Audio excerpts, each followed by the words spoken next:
Assalamualaikum warahmatullahi wabarakatuh. Anak-anakku sekalian,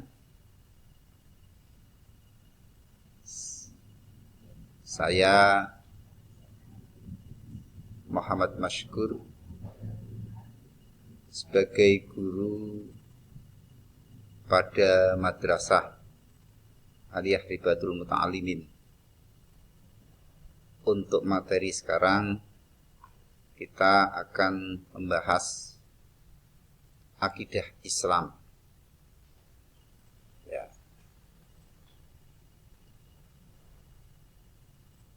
Anak-anakku sekalian, perlu untuk kita pahami bersama tentang akidah Islam karena betapa pentingnya kita mempelajari akidah Islam itu. Tak lain karena sangat berpengaruh pada bagaimana kita hidup di dunia ini. Untuk pertama kita membahas tentang pengertian. Ya, tentunya pengertian akidah Islam, bukan pengertian-pengertian yang lain.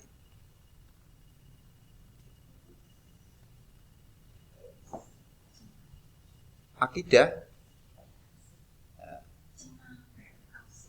secara bahasa dari kata aqoda yang gitu akidatan, yang berarti tali pengikat untuk menjadi satu.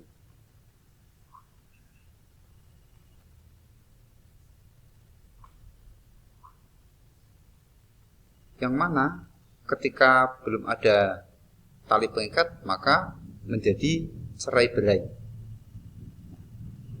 Itulah makna akidah secara bahasa, untuk bagaimana yang cerai-berai itu menjadi satu.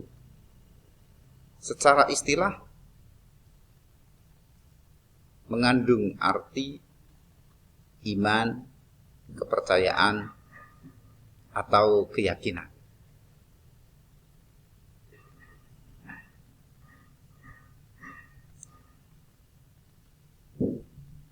Ya, akidah tentunya harus memiliki dasar. Kita punya keyakinan, kita punya kepercayaan, harus memiliki dasar yang kuat. Dan sebagai landasan, sebagai dasarnya yang pertama harus berdasar kepada Al-Quran. Al-Quran sebagai sumber hukum yang pertama, sebagai suatu pedoman. Karena itu, dalam berakidah pertama harus berdasarkan pada Al-Quran. Yang kedua, berdasarkan Al-Hadis. Al-Hadis sebagai sabda Nabi, perbuatan Nabi, maupun tentang hal-hal ihwal tentang Rasulullah Sallallahu Alaihi Wasallam.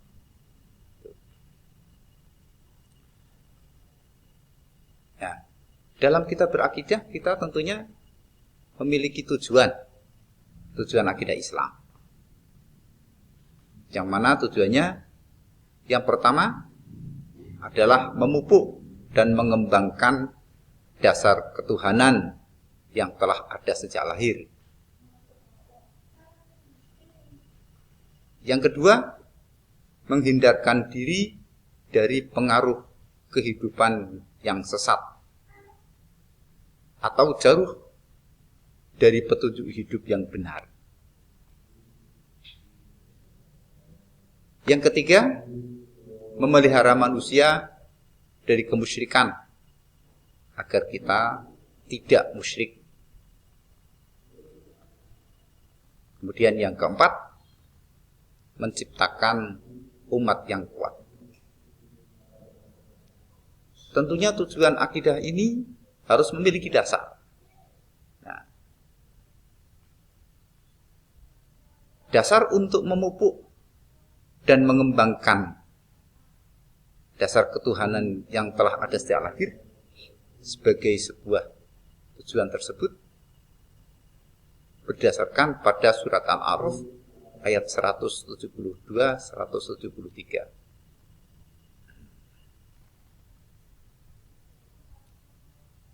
Yaitu wa id akhadha rabbuka min bani adama min zuhurihim dzurriyyatahum wa ashhadahum ala anfusihim alastu bi rabbikum qalu bala syahidna an taqulu yaumal qiyamah inna kunna an hadza ghafilin aw taqulu innama asyraka abauna min qablu wa kunna dzurriyyatan min ba'dihim afatuhlikuna bima fa'alul mubtilun.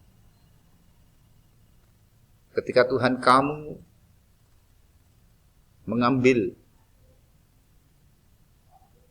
dari Bani Adam, dari tulang punggungnya, untuk dijadikan dzurriyyah, keturunan, dan menyaksikan sendiri atas dirinya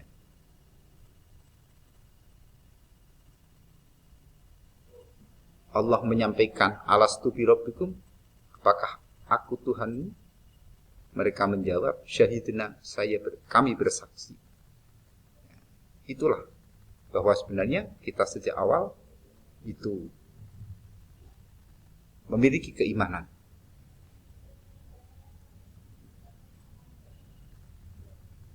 Juga berdasarkan hadis sebenarnya ada kullu mauludin yuladu 'alal fitrah. Setiap anak yang dilahirkan itu berdasarkan fitrah, atas kesucian. Kemudian yang kedua, menghindarkan diri dari pengaruh kehidupan yang sesat atau jauh dari petunjuk hidup yang benar.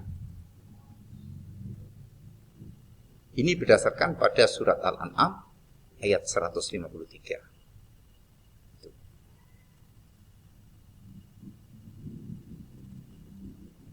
Yaitu di sana tertulis wa anna hadza sirati mustaqiman fattabi'u wa la tattabi'us subula fatafarraqu bikum an sabilihi dzalikum wasaqum bihi la'allakum tattaqun. Inilah jalanku, kata Allah, jalanku yang benar, karena itu ikutilah, dan janganlah engkau mengikuti jalan-jalan yang lain sehingga engkau bercerai-berai.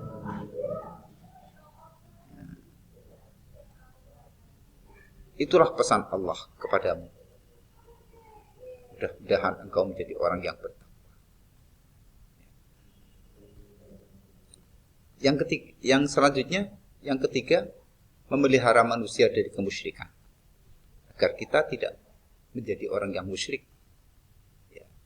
Sebagaimana pada surat Al-Baqarah ayat 163. Yang berbunyi, wa ilahukum ilahu wahid, la ilaha illa huwar rahmanur rahim. Kita harus berpegang teguh kepada keesaan tersebut. Jangan sampai kita menjadi orang yang musyrik, orang yang menyekutukan kepada Allah.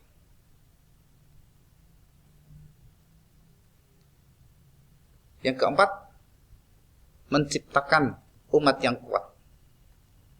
Sebagaimana ada pada surat Al-Hujurat ayat 15.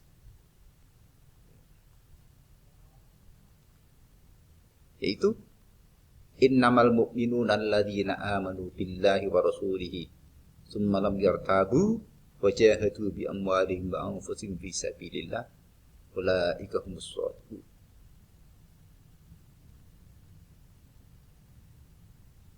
Ketika kita sudah menjadi orang yang beriman, maka kita teguhkan diri kita. Kita tancapkan keimanan kita itu ke dalam hati. agar kita menjadi orang yang kuat dalam mempertahankan tauhid.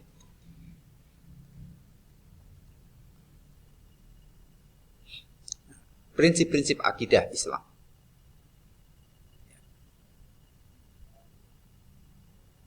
Yang pertama, pengakuan dan keyakinan bahwa Allah itu Esa.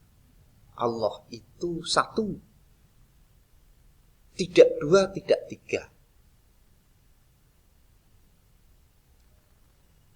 Kita harus meyakini ini dengan seteguh-teguhnya, sekuat-kuatnya.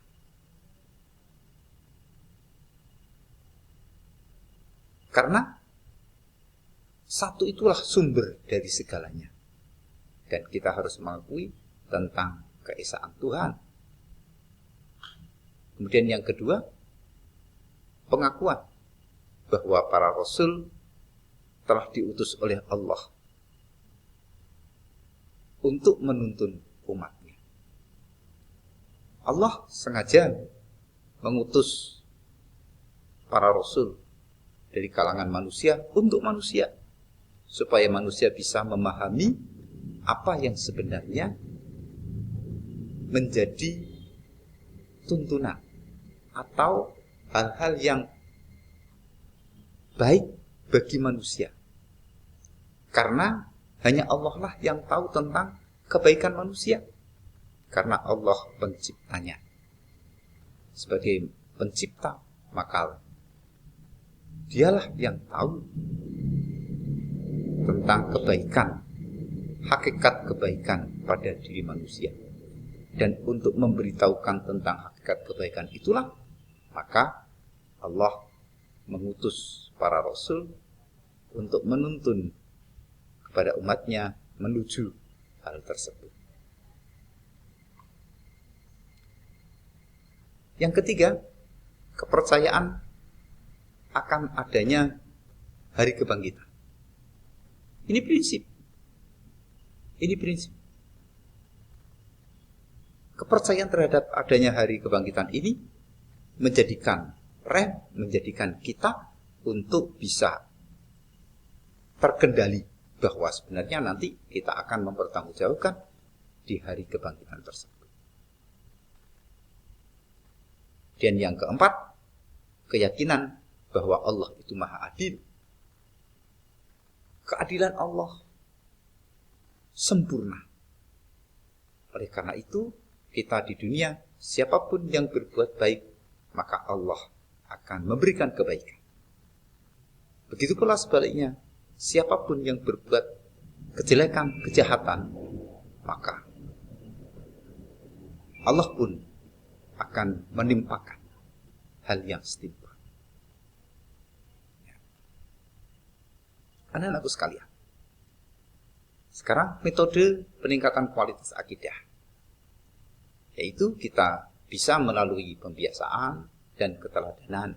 Pembiasaan kita untuk melakukan sholat, pembiasaan kita untuk berzikir dan lain sebagainya. Kemudian yang kedua, melalui pendidikan dan pengajaran, baik dalam keluarga, masyarakat, atau lembaga pendidikan formal.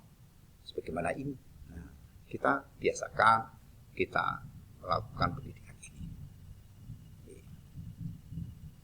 Nah, dari hal tersebut, kita mestinya memahami bagaimana kita mengaplikasikan keimanan tersebut. Yaitu ada pada rukun iman. Kita percaya kepada Allah. Kemudian yang kedua, percaya kepada malaikat-malaikat Allah. Kemudian yang ketiga, percaya kepada kitab-kitab Allah. Dan yang keempat, percaya kepada Rasul-Rasul Allah. Yang kelima, percaya kepada hari akhir kiamat. Yang keenam, percaya kepada qada dan qadar Allah. Ya. Sebagai rukun iman yang 6 ini harus betul-betul dihayati, dipahami. Bagaimana ketika kita percaya kepada Allah, berarti kita percaya apapun yang diputuskan oleh Allah, apapun yang datang dari Allah, kita harus meyakininya.